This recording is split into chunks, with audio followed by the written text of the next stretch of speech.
और अब हम सीधे चलते हैं नलिन कोहली के पास। नलिन कोहली आपको बता दें कि प्रभारी हैं नागालैंड बीजेपी के। पहले तो नलिन जी आपको बहुत बहुत बधाई। नागालैंड में बीजेपी के आप प्रभारी हैं, फिर सत्ता में एक बार फिर से एनडीपीपी के साथ आप बीजेपी वापसी कर रही है। पहली बार 2 महिलाएं यहाँ पे जीत रही हैं, तो राज्य में एक बड़ा बदलाव हो रहा है यहाँ पे।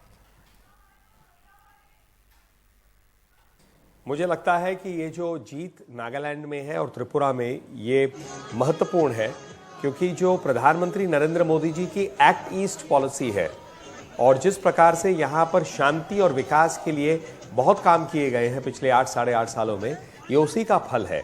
जनता यहाँ पर, वोटर ये पहचान रहे हैं कि सच्ची निष्ठा के साथ, एक अच्छी मंशा के साथ यहाँ विकास और शांति के लिए प्रधानमंत्री मोदी जी की सरकार केंद्र में और स्थानीय सरकारें जो हैं, जैसे नागालैंड में चीफ मिनिस्टर रियो के साथ या त्रिपुरा में हमारी सरकार थी, ये सब जो है इन चीज़ों को ज़मीन पर उतार रहे हैं।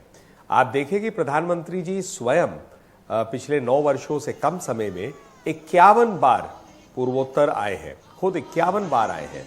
यदि देखा जाए तो इंफ्रास्ट्रक्चर के लिए पहले 5-6 दशकों में 2 लाख करोड़ से कम खर्च हुआ था, लेकिन प्रधानमंत्री मोदी जी के कार्यकाल में यह 7 लाख करोड़ के करीब हो गया है। 400 विजिट्स हमारे मंत्रियों ने किए। क्यों? ताकि जो भी कार्यक्रम है, चाहे इंफ्रास्ट्रक्चर के हो, हाईवेज के हो, इंटरनेट के लिए हो, एयरपोर्ट्स के लिए हो या किसान सम्मान निधि की बात हो, हर प्रकार की जो योजनाएं हैं, जो इंफ्रास्ट्रक्चर डेवलपमेंट है, वो जमीन पर काम आगे बढ़े। यहाँ पर उन काम का जो विकास हो पूर्वोत्तर में, और पूर्वोत्तर भी एक ग्रोथ इंजन बने। तो मैं इसे एक सकारात्मक वोट मानता हूं और मानता हूं कि ये बहुत अच्छी दिशा है राजनीति, जो विकास की राजनीति है, शांति की राजनीति के लिए।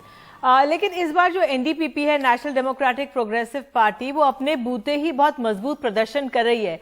आपको क्या लगता है पिछली बार की तरह बीजेपी को जो तवज्जो मिली थी इस बार उतनी मिलेगी? निधि जी, जस्ट आपको जरा आंकड़ों के बारे में बता दूं तो मेरी जानकारी में एनडीपीपी के 25 सीट है और हम 12 जीत चुके हैं। तो यहाँ पर हाफ वे मार्क है जो 31 का, 60 का हाउस है। तो हम लोगों ने इस अलायंस को एक साथ लड़ा है, क्योंकि अगर आप देखें तो इस अलायंस में हमने लगातार इसको कहा है कि 40 हमारे ऐसे उम्मीदवार हैं जो ग्लोब सिंबल, जो एनडीपीपी का सिंबल है, उस पर लड़े हैं, और 20 हमारे उम्मीदवार लोटस या कमल के सिंबल पर लड़े हैं। और ये जो है जॉइंट कैंपेन हमारा जेपी नड्डा जी राष्ट्रीय अध्यक्ष जब आए थे, उन्होंने मुख्यमंत्री के साथ कोहिमा में किया। उसके बाद हमारे गृह मंत्री अमित शाह जी आए थे, 2 दिन के दौरे पे थे। एक रात उन्होंने बिताई है ईस्टर्न नागालैंड में, मोन में ईस्टर्न नागालैंड में। वो भारत के पहले गृह मंत्री हैं जो एक रात वहां बिताए, ये एक बहुत बड़ी बात है। फिर हमारे कई बड़े नेता और आए, कैंपेन किए। एक दिन मुख्यमंत्री के साथ डॉक्टर हेमंतो बिस्वा शर्मा जी और यहाँ रियो साहब ने कैंपेन किया। 3 महिलाओं के सीट पे कैंपेन किया, और ये ऐतिहासिक बात है कि 2 महिलाएं इस बार चुन के आई हैं, दोनों एनडीपीपी से। भाजपा की जो उम्मीदवार थी अतोइजो से इंजीनियर काहुली, मात्र 600 वोट से हारी है। और ये पहली बार होगा कि एक महिला जो है 1963 से लेके आज तक पहली बार 2 महिलाएं जो है चुन के हाउस में वो सदस्य बन रहे हैं। बिल्कुल।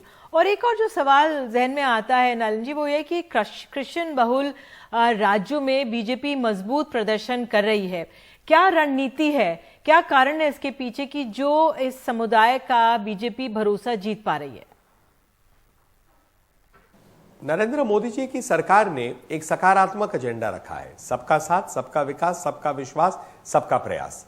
और आप देखेंगे तो प्रधानमंत्री मोदी जी की सरकार का की कोई भी योजना हो, वो ये नहीं देखता है कि कौन व्यक्ति है, वो हिंदू, मुसलमान, सिख, ईसाई, बौद्ध, किसी भी धर्म से हो।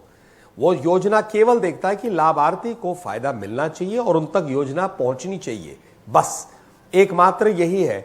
इसी निष्ठा के साथ यहां पूर्वोत्तर में भी काम हुआ। मैंने कई चीजें आपको कार्यक्रम के शुरू में बताया, और आप देखेंगे नागालैंड में 55,000 मकान बने हैं गरीबों के लिए। 2 लाख से ऊपर ऐसे किसान हैं जिनके अकाउंट्स में 6,000 रुपए सालाना डायरेक्टली जा रहा है।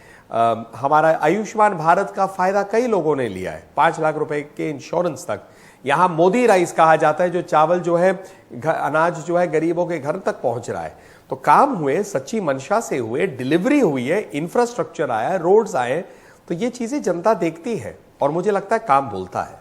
लेकिन नलिन जी, खान पान को लेकर यूपी, हरियाणा में तो हिंसा हो जाती है, लेकिन बीजेपी ने यहाँ पे एक तरह से समझौता कर लिया है। ये ठीक है कि जो सरकारें हैं, कौन क्या खाता है पीता, उस पर दखल नहीं देना चाहिए। बीजेपी ने तो कभी भी दखल नहीं किया। मैं प्रभारी पूर्वोत्तर राज्यों का 10 साल से हूं। पहले मिजोरम, उसके बाद मेघालय, उसके बाद मणिपुर और अब नागालैंड। और कभी भी मुझे पार्टी से ये कोई आदेश नहीं हुआ कि किसको क्या खाना चाहिए, नहीं खाना चाहिए। ये एजेंडा मुझे लगता है बाहर बनाई जाती है। बताइए किस कार्यक्रम में या किस योजना में हमने ऐसा कहा है। हम इस बात को स्वीकारते, जिनका जो खान पान है, जैसा रहना है, जैसे कपड़े पहनने, वो उनका अधिकार है। ये तो राज्य तय करते हैं। अब कहीं पर कोई हिंसा हो जाए, कोई व्यक्ति हिंसा करते, लोग उसे बीजेपी से जोड़ देते हैं। बीजेपी ने कहां पर कानूनी प्रक्रिया कहीं पर रोक रखी है? और क्या जो कांग्रेस शासित प्रदेश है उनमें हिंसा नहीं होती इन्हीं विषयों पर? तो भाजपा को क्यों जोड़ा जाता है इसके साथ? भाजपा का एजेंडा है सबका साथ, सबका विकास, सबका विश्वास, सबका प्रयास। चलिए नलिन जी, आप हमारे साथ जुड़े, आपने तमाम सवालों के जवाब दिए और एक बार फिर से आपको बहुत बहुत बधाई। धन्यवाद। आपके साथ भी जुड़ने के लिए मैं बहुत आपका शुक्रगुजार हूं। और आपके दर्शकों को नमस्ते।